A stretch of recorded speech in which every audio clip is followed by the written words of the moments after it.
यहाँ पर हम लोग बेसिकली पीडियाट्रिक्स बच्चों से लेकर के अडल्ट्स का रिहैबिलिटेशन करते हैं, जिनको चलने फिरने में परेशानी हो रही है, बोलने में परेशानी हो रही है, या कुछ बच्चे होते हैं जो ऑटिस्टिक होते हैं, उनका ऑक्यूपेशनल थेरेपी होता है। तो basically physiotherapy, occupational therapy, speech therapy, ये तीनों सुविधाएं यहाँ उपलब्ध हैं। रीढ़ में चोट लगने के चलते जिनको चलने फिरने में दिक्कत होती है, उनका रिहैबिलिटेशन यहाँ पर होता है। हमारे पास जो मैन पावर है इंडिया में, वो तो बेस्ट है वर्ल्ड में।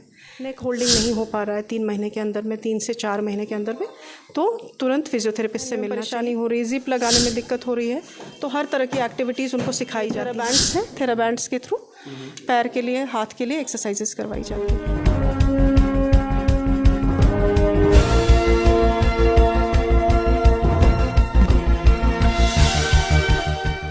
कई ऐसे बच्चे होते हैं जिनका शारीरिक और मानसिक विकास पूरी तरह से नहीं हो पाता है, जिसके बाद उन्हें रिहैबिलिटेशन की ज़रूरत पड़ती है, फिजियोथेरेपिस्ट की ज़रूरत पड़ती है। तो चलिए, इस वक्त हम हैं श्री कृष्णापुरी में, और हमारे पीछे आप जो देख रहे हैं ये move again physiotherapy and rehabilitation centre है, जहां पर वैसे बच्चों के लिए थेरेपी की व्यवस्था है। कौन से बच्चों को किस तरह की थेरेपी देनी है, यहाँ पर उनके एक्सपर्ट रहते हैं। तो चलिए हम चलते हैं move again physiotherapy and rehabilitation centre में।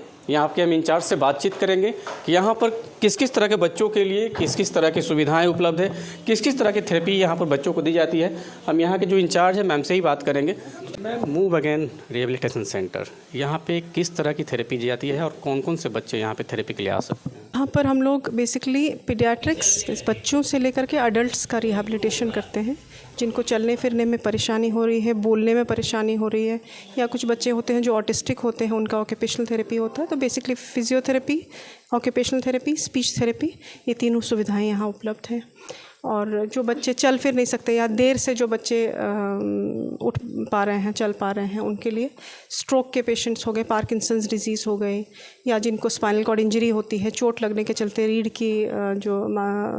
में चोट लगने के चलते जिनको चलने फिरने में दिक्कत होती है, उनका रिहैबिलिटेशन यहाँ पर होता है। उनके लिए एक्सरसाइजेस, सारी सुविधाएँ हैं। मैम, यहाँ पर हम देख पा रहे हैं कि आपके यहाँ अलग अलग तरह की मशीनें लगाई गई है। आप हमको संक्षेप में बताएंगे किस किस तरह की मशीनें हैं और किस किस तरह की मशीनों से किस तरह की थेरेपी आप लोग बच्चों को प्रोवाइड कर रहे हैं?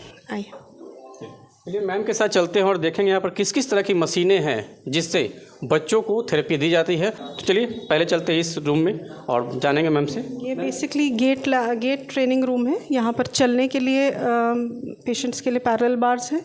यहाँ पर हम लोगों ने कंप्यूटराइज्ड बैलेंस ट्रेनिंग एपरेटस लिया हुआ है, जिसमें कि पेशेंट्स को बैलेंस ट्रेन किया जाता है। कंप्यूटर के द्वारा उनको फीडबैक दिया जाता है कि वो सही कर रहे हैं कि गलत कर रहे हैं।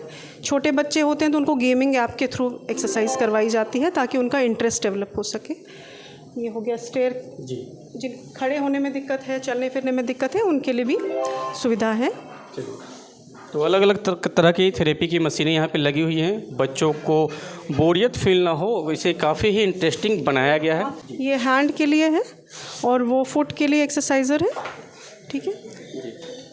फिर इसके बगल में हम जिनको हाथ इस्तेमाल करने में दिक्कत होती है, उनके लिए अलग अलग एक्टिविटीज़ कराई जाती हैं। जैसे इसमें सब तरह की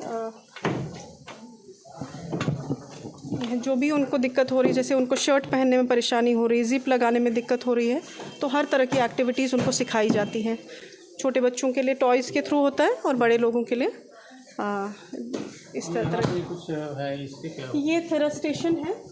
इसमें जिनको वीकनेस होती है उनके लिए एक्सरसाइजेस के लिए इसमें ये थेराबैंड्स हैं। थेराबैंड्स के थ्रू पैर के लिए, हाथ के लिए एक्सरसाइजेस करवाई जाती हैं। ये हमारा स्पीच थेरेपी रूम है। तो स्पीच थेरेपिस्ट यहाँ पर जिनको बोलने में परेशानी होती है, जैसे स्ट्रोक के मरीज़ हो गया, छोटे बच्चों में दिक्कत होती है, उनको स्पीच थेरेपी कराई जाती है। और बच्चों के लिए तो चलिए, यहाँ पर बोलने की दिक्कत हो, चलने की समस्या है, वैसे बच्चों के लिए यहाँ पर सारी तरह की थेरेपी उपलब्ध है। ये पीडियाट्रिक सेक्शन है बच्चों के लिए, जिसमें एक्सरसाइजेस की व्यवस्था होती है।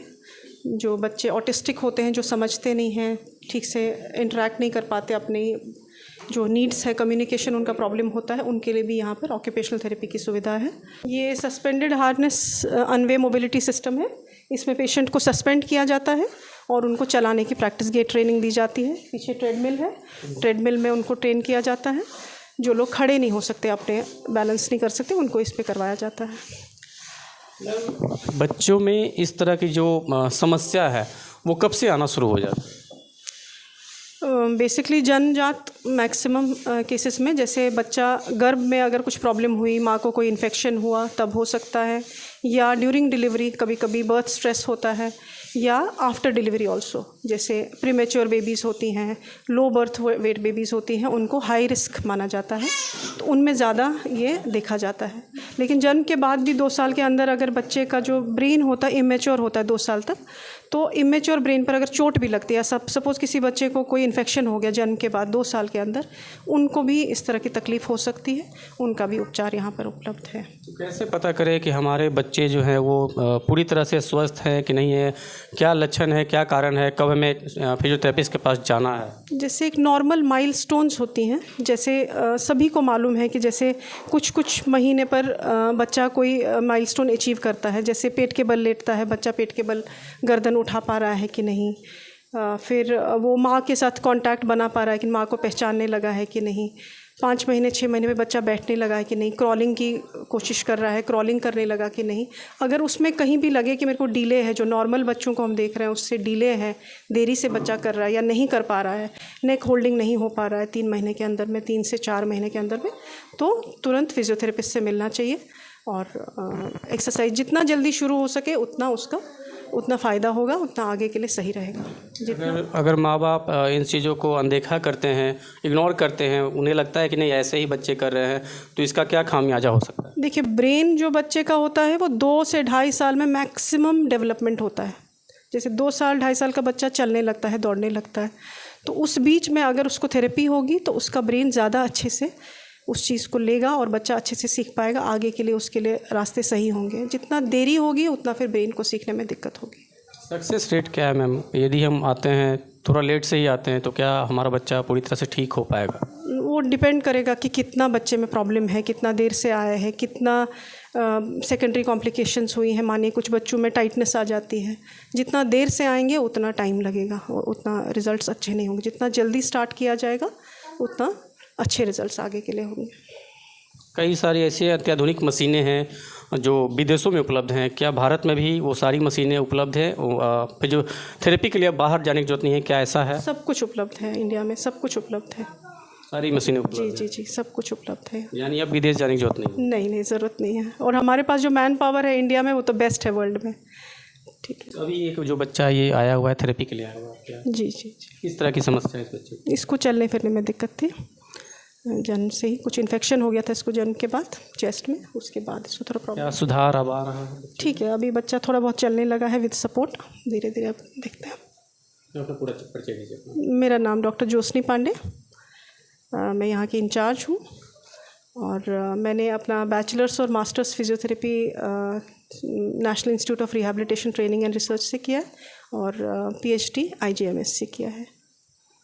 चलिए, हमारे साथ ज्योत्सनी पांडे मैम थी जो कि मूव अगेन रिहैबिलिटेशन सेंटर की इंचार्ज हैं और यहाँ पर हर वो बच्चा जो बोलने में सक्षम नहीं है, जो मंद बुद्धि के बच्चे हैं, तो वैसे माँ बाप को घबराने की ज़रूरत नहीं है। वैसे माँ बाप इस रिहैबिलिटेशन सेंटर में आएँ, जो थेरेपी देने के बाद बच्चों में पूरी तरह से उम्मीद है और चांसेस है कि वो ठीक हो पाएंगे, तो देर ना करें। यदि आपके बच्चे में भी ऐसे लक्षण दिखते हैं, 3 महीने के बच्चे जो पेट के बल सर नहीं उठा पा रहे हैं, तो ये भी एक लक्षण है आपके बच्चे में।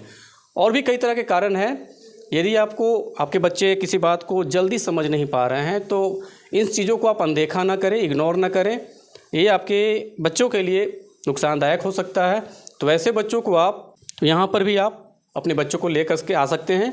उचित दर पर यहाँ पर हर तरह की थेरेपी दी जाती है। आपके बच्चे में क्या समस्या है? मेरा बच्चा प्रीमेच्योर जन्म ले लिया था 7 मंथ पे, तो 2-2.5 महीना उसको NICU में रखा गया, जिसके वजह से उसको चलने में प्रॉब्लम हो गया। पैर के उसके एक थाई में इन्फेक्शन का कुछ प्रॉब्लम था, जिसकी वजह से वो चलने में जो समय पे चलना चाहिए वो नहीं चल पा रहा था। धीरे धीरे हम लोग यहाँ पे लाए, अब तो 85% तक चलता है। थोड़ी बहुत अभी है जो 100% स्ट्रॉन्ग नहीं चल रहा, सीधा नहीं चल रहा, धीरे धीरे वो रिकवर कर रहा है। मुझे तो काफ़ी फ़ायदा लगा है। अब आगे देखिए, 100% का इंतज़ार है।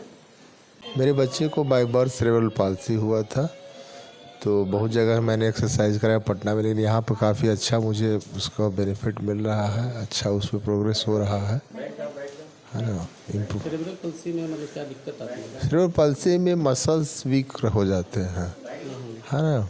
ये by birth due to lack of oxygen at the time of birth, है ना, जब बर्थ के समय ऑक्सीजन नहीं मिलता उसके कारण ये हो जाता है।